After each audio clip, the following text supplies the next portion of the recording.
Hello there, everyone, and welcome back to the channel Russia in Context.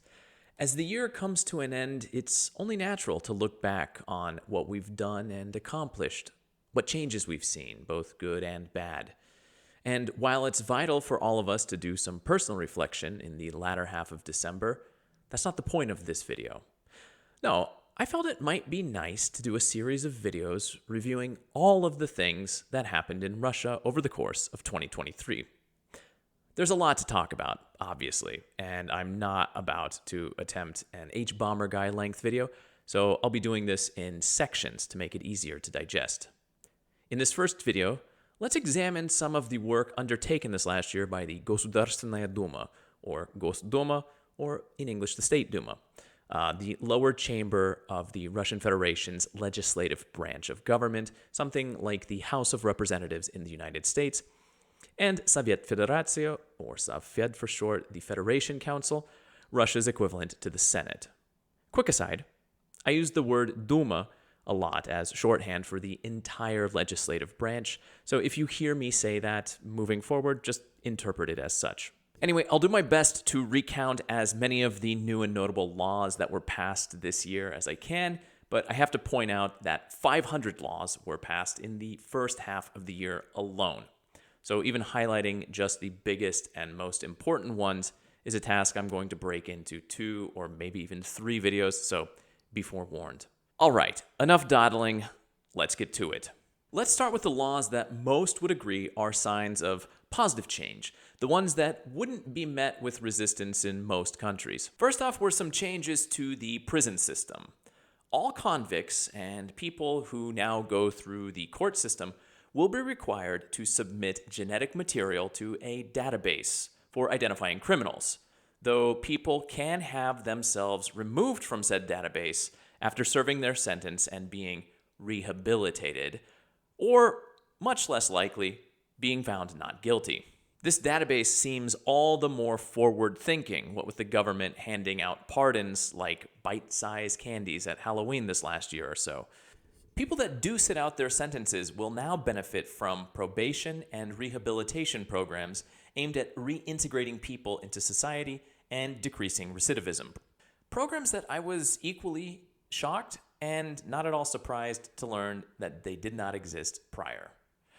Still, all said, such changes are welcome overall. Moving away from the correctional system, the Duma increased fines and introduced greater regulatory oversight into the vape and tobacco industry, with the former drawing particular attention.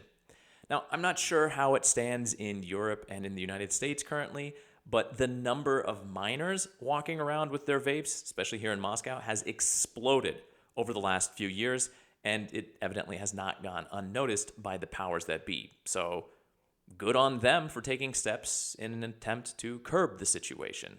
Speaking of kids, students in public schools in the 1st through 4th grades will receive at least 1, potentially 2, free hot meals per day, a move which kind of should be obvious in any self-respecting country. But again, regardless, nice to see it codified into law here. The next few laws are a bit of a mixed bag, but personally I feel they're overall positive. First up is a law which will allow each region in Russia to deal with feral dogs as they see fit. Now, the federal law says that feral dogs should be captured, vaccinated, sterilized, and then released back to where they were taken from. But now areas will be able to euthanize the animals if they deem it necessary. And obviously, plenty of people here have been discussing the ethics of it. But it's a common practice in the States, and roving packs of wild dogs are issues in more remote areas here in Russia. I mean, they sometimes even attack citizens. Hell, I remember when there were packs of these types of dogs living around the edges of the center of Moscow, and how do you think they all disappeared prior to the massive influx of tourists for the Winter Olympics in 2024 in Sochi? Anyway, moving along. Another new law more strictly regulates what in the States we would call prescription medication, as in you will now actually need a prescription for a number of drugs. See, in the past, if you knew the name of a medication, you could basically just walk into a pharmacy and get it. But starting autumn of this year, you now have to have a prescription from a doctor. Now, I'd definitely gotten used to just picking up medications as I deemed necessary, but I do understand that this is for the best for a number of reasons, not least of which being that, determining your own course of treatment is likely not the smartest thing for your health in the long term.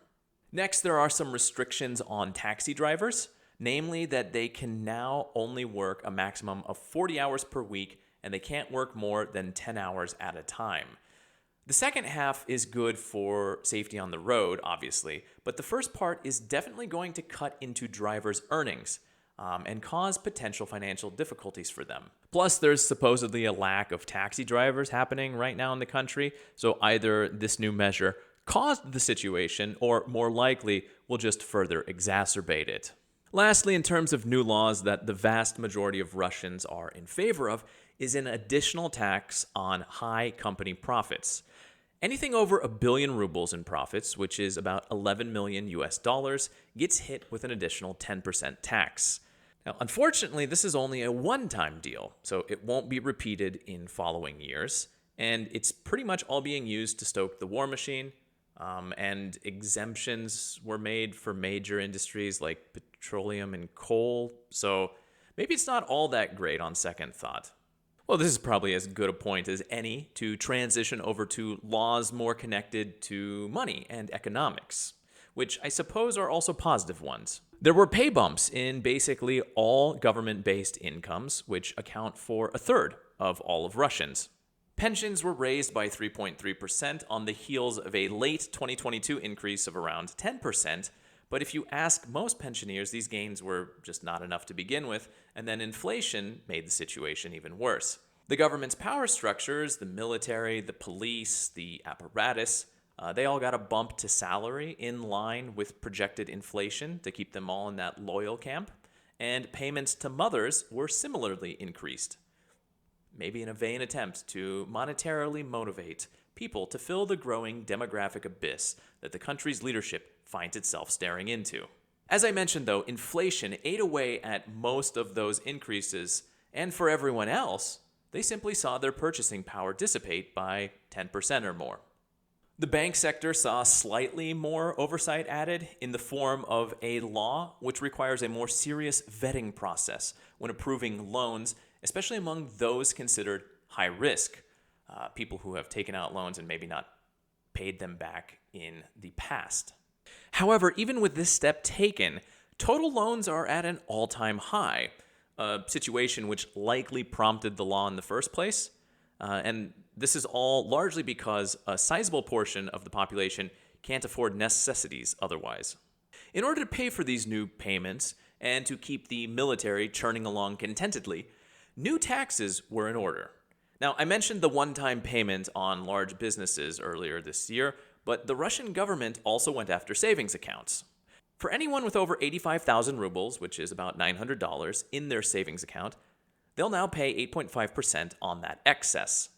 The law also affects accounts back to 2021 and 2022, with everything in those years over 42,500 rubles taxed at 4.25%. I don't know how much the government hopes to get out of the tax, as Russians have even less cash saved than most people in the States, and honestly, most of them don't trust the banks. But this measure might also be designed to get more cash into circulation instead of just leaving it in the banks, although the amount of banknotes in circulation this fall was also a record, so who knows? Now, this isn't connected to legislation, but I can't help but share that this year, Russian banks reported profits like they've never seen before. So I guess it's nice to know that some people are doing well in these trying times. With that, we'll wrap up the first segment of this legislative year in review. Obviously, there's more to talk about on this topic, as state deputies were busy little beavers this year, for better and for worse. So check back in soon for another video where I'll cover more new laws that were here in Russia this year. Be sure to hit the like button, leave any comments or questions you might have.